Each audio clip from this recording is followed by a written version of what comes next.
Australia का Adelaide शहर, 1 दिसंबर 1948 की रात। समुद्र के किनारे एक शख्स बेसुध पड़ा था।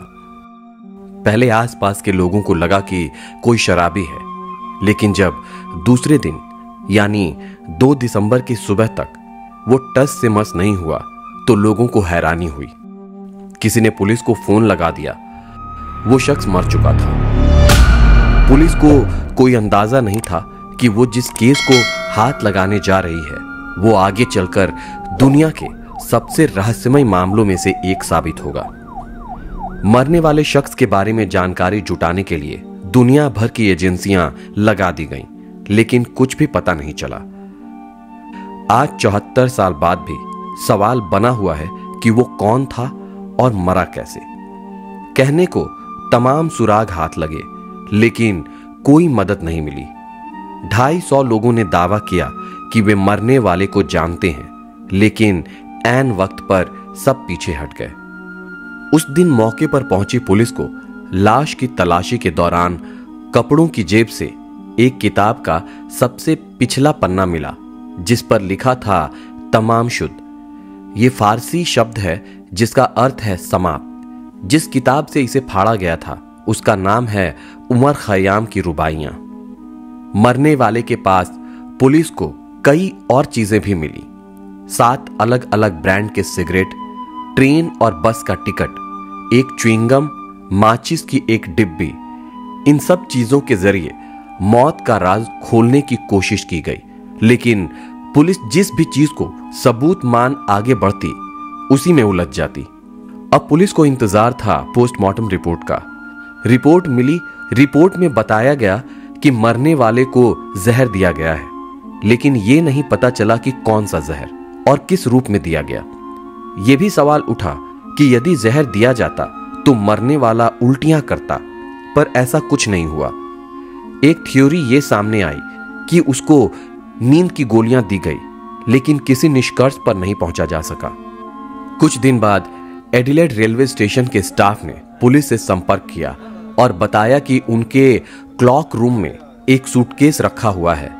इसे 30 नवंबर को रखा गया था, लेकिन अभी तक कोई लेने नहीं आया।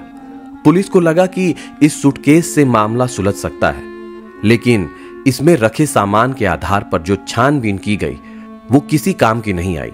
यह साबित नहीं किया जा सका कि यह सूटकेस उसी शख्स का था।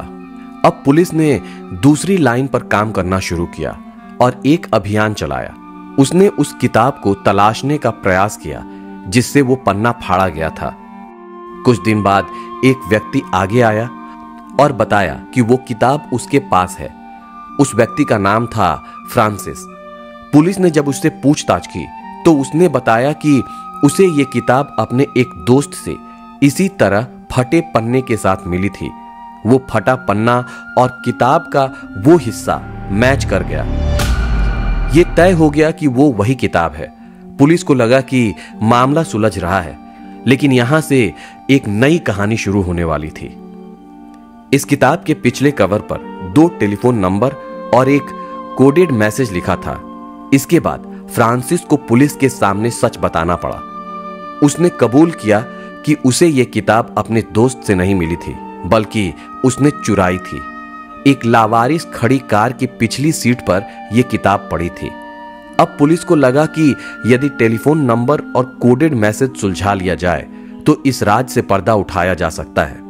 दुनिया के तमाम जानकारों से कोडेड मैसेज डिकोड करवाए गए, लेकिन किसी को सफलता नहीं मिली।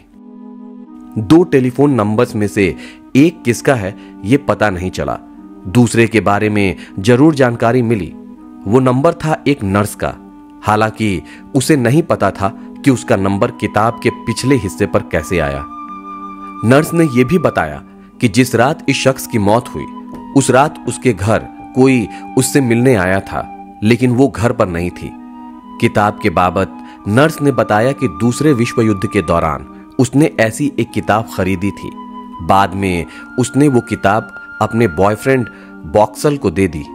पुलिस को लगा कि शायद मरने वाला बॉक्सल ही हो, लेकिन नर्स ने शव देखकर पहचानने से इनकार कर दिया। वो लाश बॉक्सल की नहीं थी। पुलिस को लगा कि अगर बॉक्सल जिंदा है तो हो सकता है कि उसी से कोई सुराग मिल जाए। अब पुलिस बॉक्सल तक पहुंचती है, लेकिन वहां भी निराशा। बॉक्सल ने बताया कि उसे यह किताब इसी हालत में मिली थी, एक पन्ना फटा हुआ। आखिरकार इतनी तफ्तीश के बाद भी पुलिस खाली हाथ थी। उसे कोई सुराग नहीं मिल रहा था। 1 साल बाद मरने वाले के शव को दफना दिया गया।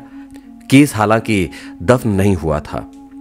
कई साल बाद एक महिला ने दावा किया कि वो उस शख्स को जानती थी, लेकिन जब पूछताछ हुई तो वो कुछ भी नहीं बता सकी। इस तरह करीब 250 लोग सामने आए, लेकिन वे सब हवा में तीर चला रहे थे। उनके लिए यह रहस्य मनोरंजन बन गया था। कुछ दिन बाद एक रिटायर्ड डिटेक्टिव ने दावा किया कि उसने उस कोड को डिकोड कर लिया है, लेकिन उसने जो डिकोड किया उसका कोई मतलब नहीं निकल रहा था। कुछ समय बाद इस केस में फिर से एक नया मोड़ आया। एक व्यक्ति ने दावा किया कि वो मरने वाले शख्स की तरह ही एक दूसरे शख्स को जानता है। दोनों का हुलिया, रंग रूप, बनावट मिलती जुलती है। उस व्यक्ति ने कहा कि मरने वाले को एक बहुत रेयर बीमारी थी। ये दुनिया में 2% लोगों को ही होती है। दावा करने वाले का यह भी कहना था कि किताब ढूंढती हुई पुलिस जिस नर्स के पास पहुंची थी, उसका बेटा रॉबिन और मरने वाले में बहुत समानता है। दोनों की शक्ल मिलती है। रॉबिन को भी वही रेयर बीमारी है। पुलिस इसे बड़ी सफलता मान रही थी। उसने रॉबिन का डीएनए टेस्ट कराने का निर्णय लिया, लेकिन यहां भी दुर्भाग्य ने पीछा नहीं छोड़ा।